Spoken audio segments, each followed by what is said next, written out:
এ তো পাঁচাটা গোলামের মধ্যে আপনি প্রশ্ন করছেন। তৃণমূলের মালটাল খেয়েছেন নাকি আপনাদের হাও? স্বাস্থ্য ভবনের সামনে যে প্যান্ডেল হয়েছিল, যে স্ট্যান্ড ফ্যান এসেছিল, ডেকোরেটরের লোকেরা নাকি সেই নিয়ে চলে যাচ্ছে এবং কেউ কেউ বলছে যে তৃণমূলের অন্দর থেকে চাপ দেওয়া হচ্ছে, আবার কেউ বলছে যে সাধারণ মানুষরা পাঠিয়েছিল তারাই হয়তো ডেকোরেটরকে বলছে যে খুলে নিয়ে চলে যেতে। আলটিমেটলি কী বিষয় এটা হচ্ছে, আপনি কি কোনো কিছু জানেন? দেখুন, আলটিমেটলি শাসক দল, সুতরাং শাসক দল পারে না এমন কিছু কাজ নেই। বিশেষত এই মমতা ব্যানার্জির আমলে এমন কিছু কাজ নেই, এমন কিছু অধর্মের কাজ নেই, এমন কিছু জালিয়াতি কাজ নেই, এমন কিছু চাপ সৃষ্টি করার কাজ নেই যে কাজটা তৃণমূলীরা পারে না, তৃণমূল সরকার পারে। তা নাহলে একটা ডাক্তার সে ডিউটিরত অবস্থায় তাকে ধর্ষণ করে খুন করে তার প্রমাণ লোপাট হয়ে যায়, এটা ভাবা যায়? এবং সেই প্রমাণ লোপাট করছে কারা?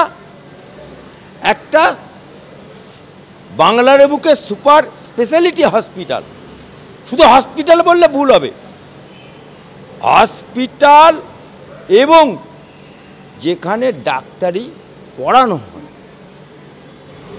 সেই রকম একটা জায়গায় মেডিকেল হসপিটাল, সেই রকম একটা জায়গাতে ডিউটিরত অবস্থায় হবু ডাক্তারকে মেরে খুন করে ধর্ষণ করে তার সমস্ত কিছু লোপাট করে দিল প্রমাণ। এবং লোপাট করল কারা? শাসক যন্ত্র, পুলিশ।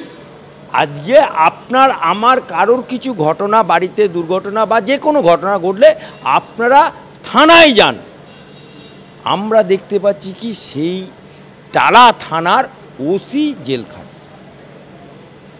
অবাক কাণ্ড। যারা রক্ষক তারাই ভক্ষক। যে সরকার বলে মেয়েদেরকে বলে যে আজকে বাংলার মেয়েকে ভোট দাও, সেই বাংলার মেয়ে ধর্ষিত হলো, বাংলার মেয়ে খুন হলো।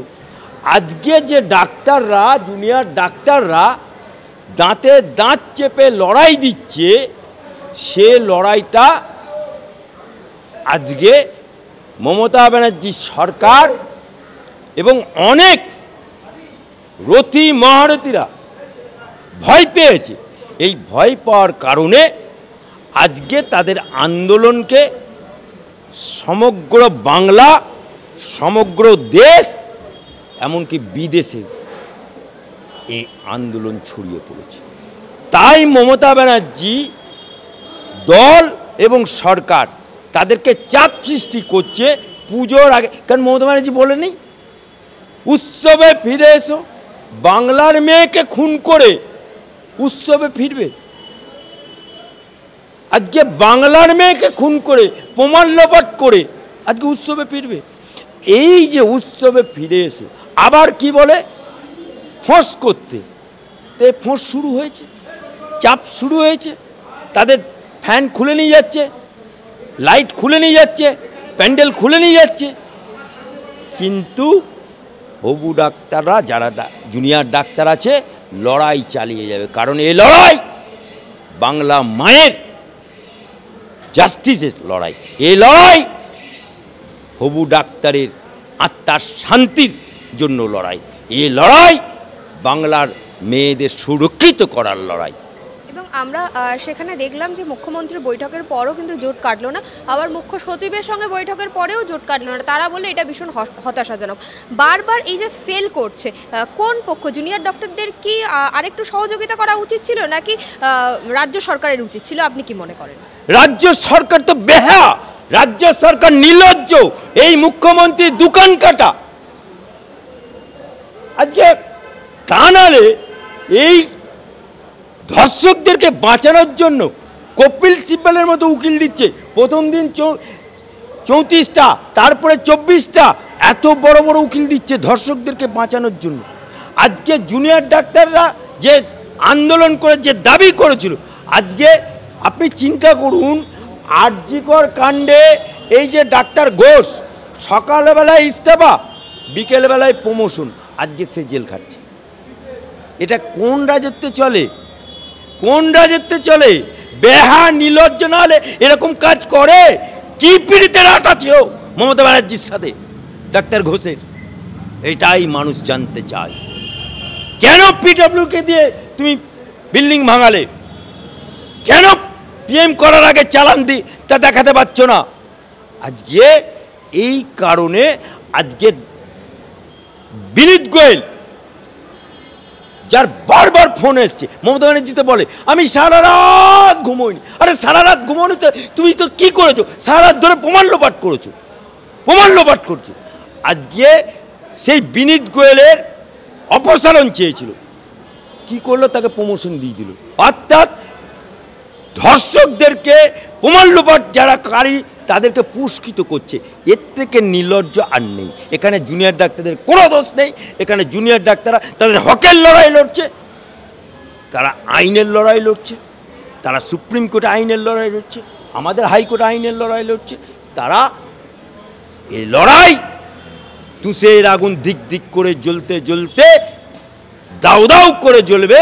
হাসিনা বুবুর মতো বাচ্চাও সাধু বাবা বলে যেমন হাসিনা বুবু পালিয়ে এসছে, এই দিদি পালাবার রাস্তা পাবে না। এবং সেখানে কিন্তু সৌগত রায় বলছেন যে এই যে অনড় অবস্থান করছেন এখনো অবধি বারবার দাবি নিয়ে আসছে জুনিয়র ডক্টররা, এর মূল্য কিন্তু জুনিয়র ডক্টরদের চোকাতে হবে। কে বলছে? সৌগত রায়। একটা ফেরবাজ মাল নাট করো সৌগত। তোমার দিদি দেখুন 13 দিন দুর্গাপুর এক্সপ্রেসে ভাঙে আটকে রেখেছিল, পরিবহন ব্যবস্থাকে স্তব্ধ করে দিয়েছিল। তখন কোন আইনে করেছিল? যখন তোমার ওই মমতা ব্যানার্জি এই বিধানসভাকে হাতে সংবিধান নিয়ে ভেঙে চুরমার করেছিল, কোন আইনে করেছিল? তখন কি বাড়াবাড়ি করেছিল বামফ্রন্টের আমলে? জবাব দাও। নিজের বেলায় আঁটিসিটি, পরের বেলায় দাঁতকপাটি না। এবং সেখানে কিন্তু তৃণমূলের সাপোর্টার যারা, তাদের একাংশ বলছে যে জুনিয়র ডক্টররা যে বারবার নিরাপত্তা নিয়ে প্রশ্ন তুলছে, নিরাপত্তা চাইছে, সিনিয়র ডক্টররাও তো কাজ করছে, তারা নিরাপত্তা পাচ্ছে তাই জন্য কাজ করছে, জুনিয়র ডক্টরদের এত নিরাপত্তা নিয়ে প্রশ্ন কেন? যারা বলছে তারা হবু ডাক্তারের নিরাপত্তা দিতে পেরেছে? যারা বলছে তারা বাংলার মায়েদের নিরাপত্তা দিতে পারছে? কারণ যেখানে আজকে রুগী কল্যাণ সমিতির সভাপতি সুদীপ্ত রুগীদের সেবার জন্য, তাদের চিকিৎসার সুযোগ সুবিধার জন্য রুগী কল্যাণ, রুগীদের কল্যাণের তার সভাপতি আজকে তার বাড়িতে ইডি ঢুকছে, তার নার্সিংহোমে ইডি ঢুকছে, তার বাসস্থানে ইডি ঢুকছে। আজকে তৃণমূলের 4 আনা থেকে 1 টাকা পর্যন্ত রুগী কল্যাণ সমিতির সভাপতি হয়ে যে চুরি করে সরকারি মাল, তাদের আবার কে বিশ্বাস করে? এ তো সব এক একটা পয়মাল। এবং এখনো পর্যন্ত কিন্তু তারা অনড় অবস্থানেই রয়েছে, কাজে ফেরেনি। সুতরাং অনেকটা দেরি হয়ে যাচ্ছে না? তাদের তো কিছু দাবি মেনে নিয়েছে অলরেডি রাজ্য সরকার, হসপিটালগুলোতে তো কোথাও গিয়ে সমস্যা তৈরি হচ্ছে। কে বলেছে? 92,000 ডাক্তার 7,500 যদি না কাজ করে তো কি এসে গেল? কি এসে গেল? এ তো 5 গোলামের মধ্যে আপনি প্রশ্ন করছেন। তৃণমূলের মালটাল খেয়েছেন নাকি আপনাদের হাও?